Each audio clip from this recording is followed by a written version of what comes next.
Değerli arkadaşlar, bugünkü videomuz hüküm teorisi ile ilgili olacaktır. Hüküm kavramı mütekellim ve fukaha yöntemine göre farklı şekilde tarif edilen, farklı şekilde tanımına yer verilen bir kavramdır. Mütekellim yönteminde büyük oranda hüküm, şari'nin hitabı, Arapça ifadeyle hitab-ı şari diye tarif edilir. Fukaha yönteminde ise hüküm şari'nin hitabı değil de şari'nin hitabının sonucudur, eseridir, meyvesidir şeklinde tarif edilir. Hükümden bahsedebilmek için yani ortada hitab-ı şari diyelim veya hitab-ı şari'nin eseri diyelim fark etmez. Hükümden bahsedebilmek için hükmün kaynağı dediğimiz hakim, hükmün muhatabı olan mahkumun aleyh, hükmün konusu olan mahkumun fih veya mahkumun bihe ihtiyaç duyulur. Hükmün kaynağı olan hakim kimdir veya nedir? Ehl-i sünnet düşüncesine sahip olan alimlerin büyük çoğunluğuna göre hükmün kaynağı şeriat, şari'dir. Mutezile'ye göre ise hükmün kaynağı akıldır. Zira hüsn kubuh başta olmak üzere hükümle irtibatlı pek çok mesele hükmün kaynağıyla ilgilidir. Yani hükmün kaynağıyla irtibatlı meselelerdir diyebiliriz. Hakim ehl-i sünnet düşüncesine göre şari iken Mutezile paradigmasına göre hakim akıldır. Yani hükmün kaynağı birilerine göre şeriat iken diğerlerine göre ise nedir? Akıldır. Hükmün muhatabı dediğimiz mahkumun aleyh ise mükellef olan insandır. Hükmün konusu ise mükellefin eylemleridir. Zira fıkıh dediğimiz şey eylemlerle ilgili bir disiplindir.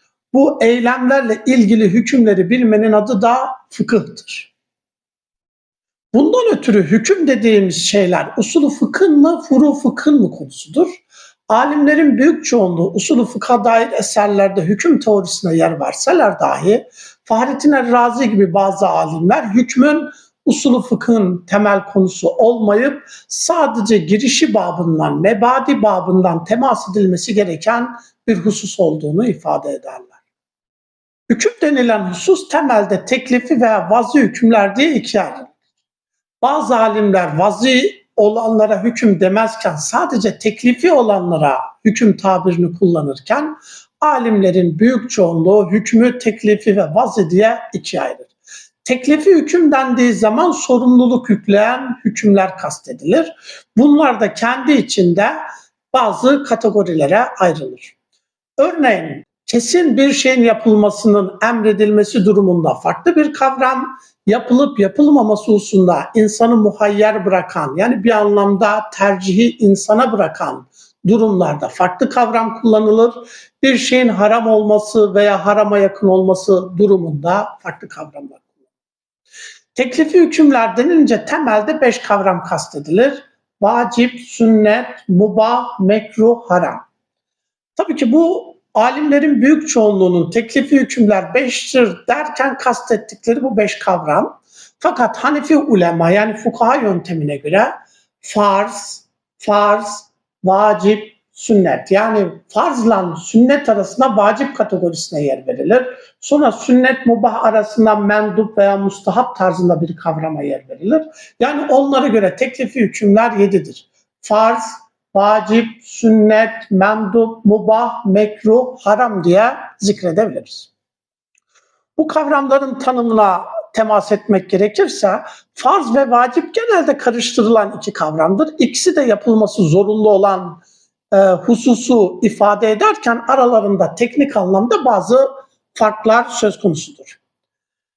Farz ve vacibi temelde şöyle ayırabiliriz. Subutu kat'i yani kaynağına aidiyeti kat'i olup delaleti yani anlama delaleti de kesin olan bir delille bir eylemin kesin yapılması emrediliyorsa farz tabiri kullanılır. Subutunda veya delaletinde yani kaynağı itibariyle veya anlamı göstermesi itibariyle zanniyelik barındıran bir delille kesin bir şeyin yapılması emrediliyorsa buna vacip tabiri kullanılır. Hazreti Peygamber'in genelde yaptığı veya devamlı yaptığı ama yapılmasını %100 kesin emretmediği hususlara ise sünnet tabiri kullanılır. Mendup dediğimiz Hazreti Peygamber'in zaman zaman yaptığı hususlar için kullanılır. Mubah dediğimiz kavram ise yapılıp yapılmaması insana kalmış. Yani eşit derecede olan, %50-50 olan, mesela oturabilirsiniz, yiyebilirsiniz, içebilirsiniz şeklindeki hükümler mubahtır. Aslında hüküm şemsiyesi altında ele alınan konuların büyük çoğunluğu mubah kavramı altında ele alınır. Bazı alimler mubah kavramı şer'i bir hüküm müdür değil midir şeklinde bir tartışmaya sebep olacak tarzda konuyu ele almış olsalar dahi, mubah alimlerin büyük çoğunluğuna göre şer'i bir hükümdür. Ancak son dönemde Mansurizade gibi veya Mutezile'den bazı alimlerde görüldüğü üzere mubah şer'i bir hüküm değildir. Çünkü bir sorumluluk yüklemediği için bunu bir şer'i hüküm olarak kabul etmezler. Mekruh ve haram ise, mekruh genelde hoş görülmeyen ya yapılmaması daha iyi olur şeklinde ifade ettiğimiz hususlarla ilgili. Haram ise kesin yasaklanan, yani yapılması meşru olmayan hususlar içindir. Haram farzın tam zıttında kullanılır. Farz nasıl ki subutu ve delaleti kat'i olan bir delille bir şeyin kesin yapılması emrediliyorsa, haramda ise subutu ve delaleti kat'i olan bir delille bir şeyin kesin yapılmaması emrediliyor. Yani yasaklanması söz konusu. Yine Hanefiler mekruhu da kendi içinde tenzihen ve tahrimen mekruh diye ikiye ayırırlar. Tahrimen mekruh kategorisi ise vacibin tam zıttı olarak kabul edilir. Yani vacip subutunda ve delaletinde zannilik bulunan bir delille bir şeyin yapılması emrediliyorsa vacip, ama subutunda veya delaletinde zannilik bulunan bir delille bir şey yasaklanmışsa buna da tahrimen mekruh ifadesi kullanılır. Yaygın olarak teklifi hükümler bunlar kabul edilir, ama teklifi hükümlerle irtibatlı da bazı meseleler var. Onlara bilahare temas edeceğiz. Bazı hüküm dediğimiz hükümler ise şart, rükün, illet, sebep ve mani olmak üzere yine temelde 5'e ayrılır. Şart dediğimiz harici, yani bir hususun olmazsa olmazı olup harici bir unsursa buna şart denir. Ama bir hususun olmazsa olmazı olup onun bir parçası olursa buna rükün denir. Bunu bir örnek üzerinden açıklamak gerekirse, namazın içindeki veya dışındaki şartlar denir. Aslında bu kavram teknik olarak doğru değil. Namazın olmazsa olmazı olup içindeki olan kıyam, rükû, secde gibi hususlar namazın rüknüdür. Fakat namazın olmazsa olmazı olup harici unsuru olan abdest gibi hususlar ise namazın şartıdır. İllet, sebep de yine bazı hükümlerden kabul edilir. İllet, sebep zaman zaman eş anlamlı kullanılsa dahi teknik anlamda bu iki kavram arasında ayrım yapmamız gerekir. Türkçe'de ikisini de hükmün gerekçesi olarak ifade edebiliriz. Fakat illet dediğimiz şey hükmün varlık nedeni, yani hükmün ortaya çıkmasının temel gerekçesi diyebiliriz. Sebep dediğimiz şey ise hükmün varlık nedeni değil, hükmün göstergesi olan hususlardır.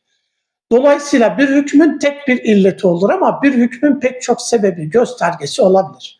Aynı şekilde illet ortadan kalkınca hüküm de ortadan kalkar. Hüküm varsa illet vardır.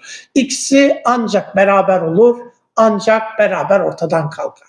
Fakat sebep böyle değildir. Sebep hükmün göstergesi olsa dahi sebep ortadan kalktığı zaman hüküm ortadan kalkmaz. Örneğin namaz vakitleri namazın sebebidir, illeti değildir.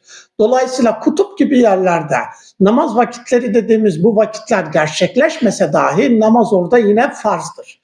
Ama namaz vakitleri namazın illeti olmuş olsaydı, illetin ortadan kalkmasıyla beraber namazın farziyetinin de düşmüş olması gerekirdi.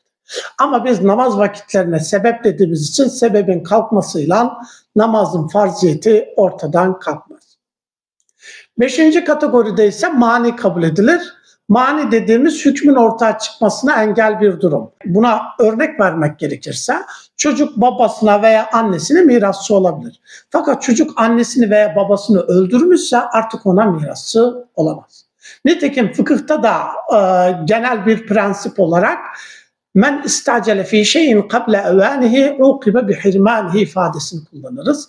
Zamanı gelmeden bir şeye acele edip bir şeyi elde etmek için eylemde bulunan insan o hükümden mahrum bırakılmakla cezalandırılır. Yani vakti gelmeden önce bir işte acele eden o husustan mahrum bırakılmakla cezalandırılır diyoruz. Hükümle irtibatlı diğer bazı kavramlar söz konusu. Örneğin sahih, fasit ve batıl kavramları zikredilir. Sahih, fasit ve batıl kavramları ibadet ve muamelat, yani ibadet dediğimiz alanla hukuk dediğimiz alan arasında farklı anlamlarda kullanılmıştır. İbadetler bahsinde bu kavramlar kullanılınca sahih geçerli demek, fasit ve batıl ise geçersiz demek. Fakat muamelat dediğimiz o hukuk alanında bu kavramlar kullanıldığı zaman sahih demek bir akdin temel unsurlarını, İnikat dediğimiz kuruluş şartlarını, sıhhat şartları dediğimiz yani vasıflarla, niteliklerle ilgili şartları tamamen kuşatırsa o akde sahih tabiri kullanılır. Fakat bir akdin inikat ve rükünleri tam olmakla beraber, yani inikat şartları ve rükünleri, yani akdin temel hususları ve kuruluş şartları tam olmakla beraber sıhhat şartları dediğimiz daha nitelikler, vasıflar, detaylarla ilgili problem olursa o akde fasit. Fakat bir akdin rükünlerinde veya inikat şartlarında bir problem olursa o akit için batıl kavramı kullanılır.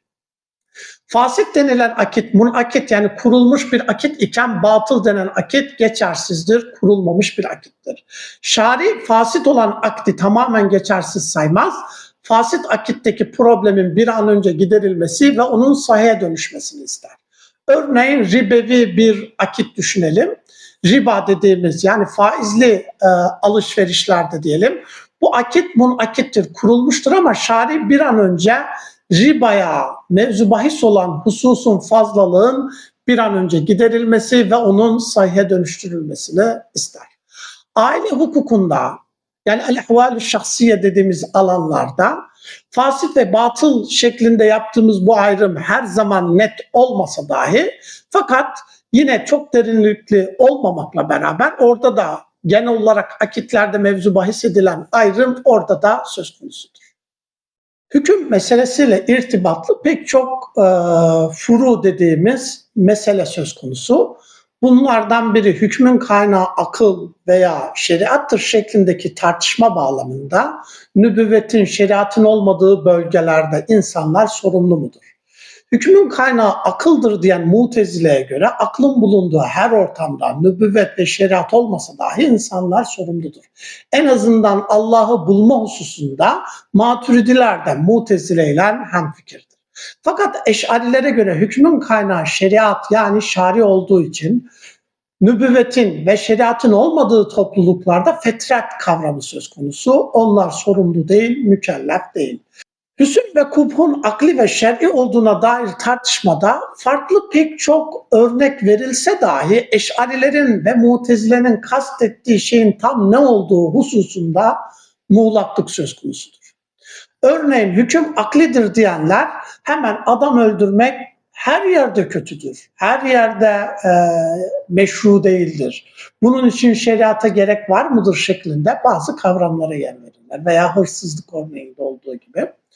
Ancak hükmün kaynağı aklidir yoksa şer'idir şeklindeki tartışma ahiret, mükellefiyetle ilgili bir tartışmadır. Bundan ötürü Fahrettin Er-Razi hüsn kubuh kavramının 3 farklı anlamda kullanıldığını belirtir. 1.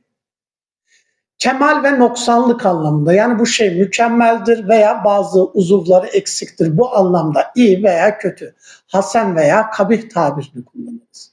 Bunların akli olduğu hususunda der Eş'ari ve Mutezile arasında herhangi bir ayrım yoktur. İkincisi bir insanın tabiatı gereği, doğası gereği, karakteri gereği yani insan olmasının verdiği bir gereklilik olarak bir şey iyi veya kötü görmesi söz konusu. Örneğin adam öldürmenin kötü olduğunu görmesi veya yaşlıya, çocuğa zulmetmenin çok kötü olduğuna dair algısı, yargısı diyelim. Bunlar insan tabiatının hoş veya kötü gördüğü şeyler. Bunların da akli oluşu hususunda Mutezile ve Eş'ari arasında herhangi bir fark yoktur. Eş'ari ve Mutezile arasındaki temel fark ahirette cennete girmemize vesile olan veya cehenneme girmemize sebep olan davranışların hükümleri akli midir, şer'i midir? Yani eğer hükmün kaynağı şer'i ise şeriatın, nübüvvetin olmadığı topluluklarda mükellefiyet, sorumluluk söz konusu olmayacak. Ama hükmün kaynağı aklidir dediğimiz zaman aklın bulunduğu her yerde mükellefiyet, cennet ve cehennem mevzu bahis edilecektir.